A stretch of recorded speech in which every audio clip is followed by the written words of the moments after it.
برطانیہ میں بھی اس طرح ہوتا ہے. ایک مارگریٹ تھیچر تھیں تو وہ بھی ایک ان کی وجہ سے پارٹی ان کی کو بہت فائدہ ہوا, تو لیڈر کا فائدہ پارٹی کو تو ہوتا ہے. لیکن پاکستان میں, ساؤتھ ایشیا میں خاص طور پر پاکستان میں لیڈر ہی پارٹی ہوتا ہے, پارٹی ہی لیڈر ہوتی ہے.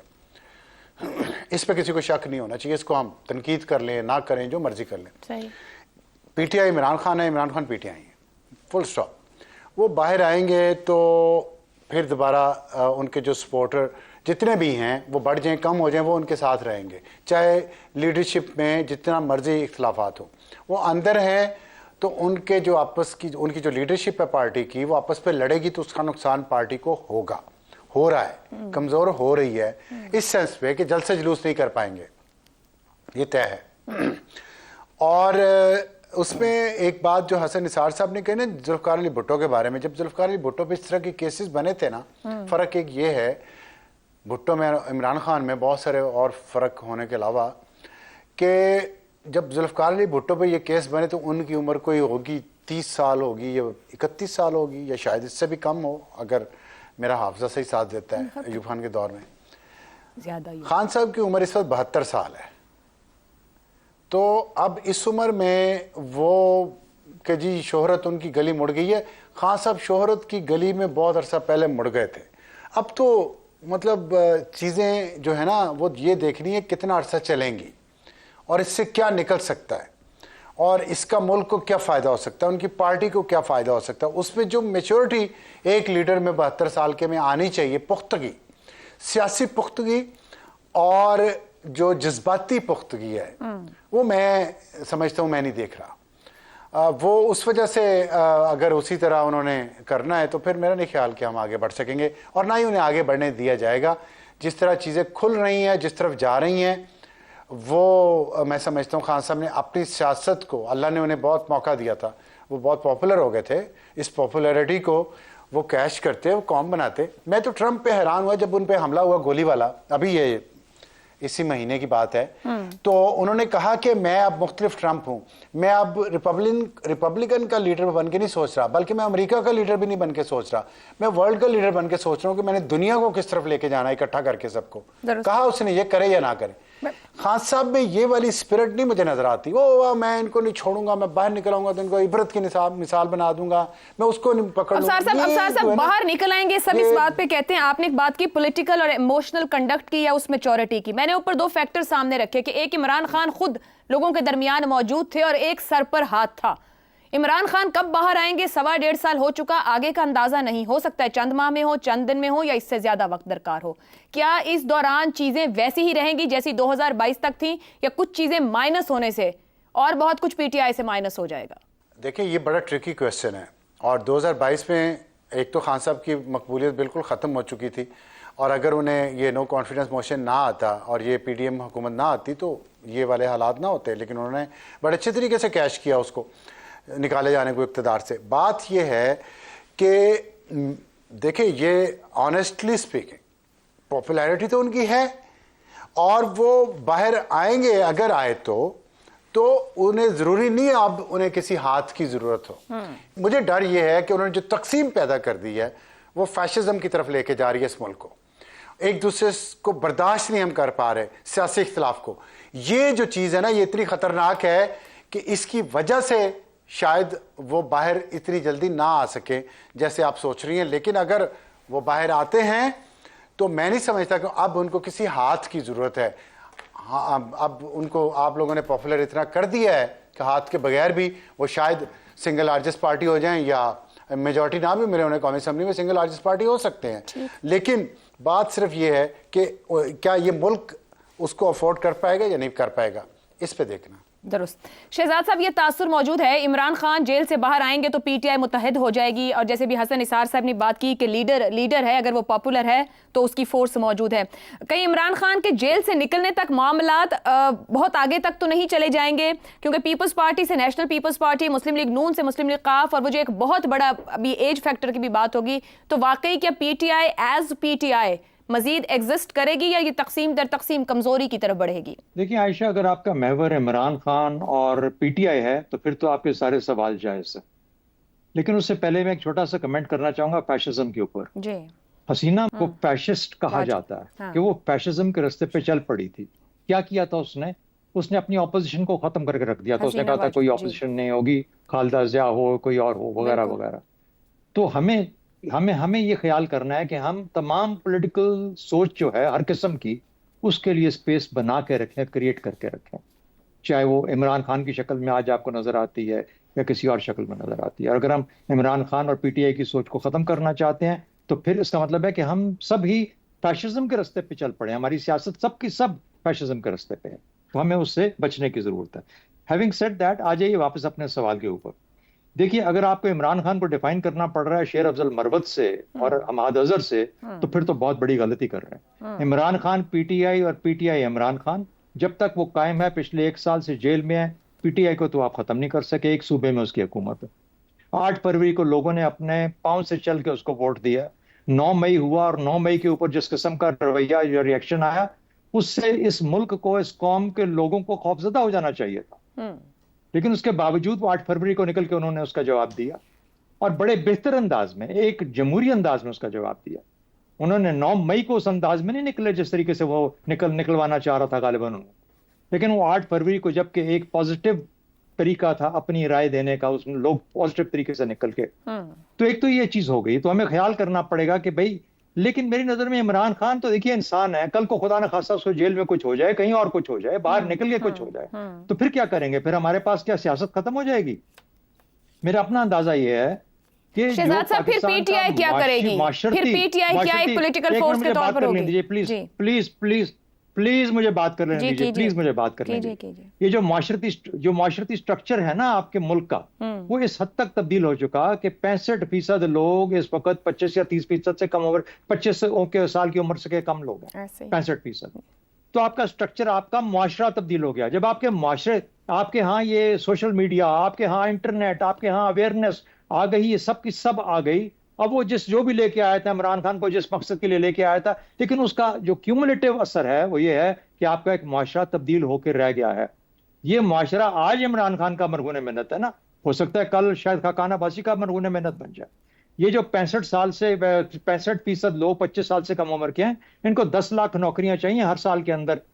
یہ جو یوتھ بلج آپ نے کریٹ کر لیا, اس نے ایک نئی اکانومی کو جنم دینا ہے. ایک نئی سوسائٹی بن چکی ہے. اس نئی اکانومی اور نئی سوسائٹی کے لیے ایک نئی سیاست کی ضرورت ہوگی. وہ پرانی ہماری پارٹیاں اب تک نہیں دے پا رہی, وہ بھی تک پرانی جنگ لڑ رہی ہیں.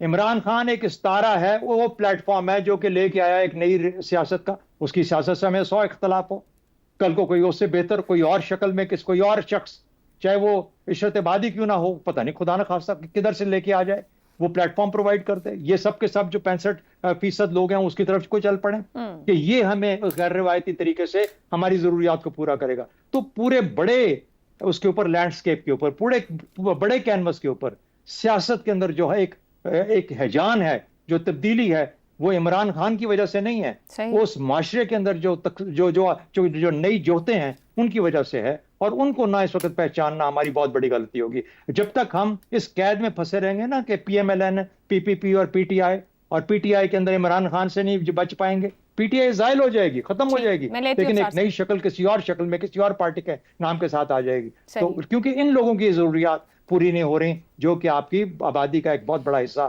بنا جا رہا ہے. ٹھیک ہو گیا. افتخار صاحب ابصار صاحب, میں لیتی ہوں افتخار صاحب کا پوائنٹ آف ویو. افتخار صاحب, کے پی میں اختلافات 2013 سے ہمیں دکھائی دیتے رہے جب سے پی ٹی آئی کی حکومت ہے. بانی پی ٹی آئی اختلافات کو اپنے حق میں استعمال بھی کرتے رہے, ان کو ریزالو بھی کرتے رہے, معاملات کو وہاں سنبھالتے بھی رہے. ابھی اوپر حسن صاحب نے بھٹو صاحب کا حوالہ دیا, جیل میں بیٹھ کر بھٹو جیسا لیڈر اپنی جماعت کو اپنے حساب سے یا اپنی خواہش کے مطابق متحد نہیں رکھ سکے, اس طرح لے کے نہیں چل پائے. کیا عمران خان کے لیے معاملات کو کل کو باہر آ کر جب بھی آئیں ہینڈل کرنا آسان ہوگا, جماعت کو متحد رکھنا آسان رہے گا؟ یہ آپ کو کس نے کہہ دیا کہ بھٹو پارٹی کو متحد نہیں رکھ پائے؟ اپنی خواہش کے مطابق اس وقت اس طریقے سے نظر نہیں آئی چیزیں نا. بھٹو کو پھانسی اس لیے دی گئی کہ اس کی پارٹی نہیں توڑ پائے. پھانسی اس کو اس لیے دی گئی کہ وہ پاکستان کے عوام کی نمائندگی کرتا تھا. یہ آپ کو کس نے کہہ دیا کہ اس کی پارٹی کے اندر اس کا کوئی ایسا اختلاف تھا؟ لوگ جماعت سے علیحدہ نہیں ہوئے. کون اس وقت کون علیحدہ ہوا؟ اس کو جو ان کی حیثیت کیا تھی؟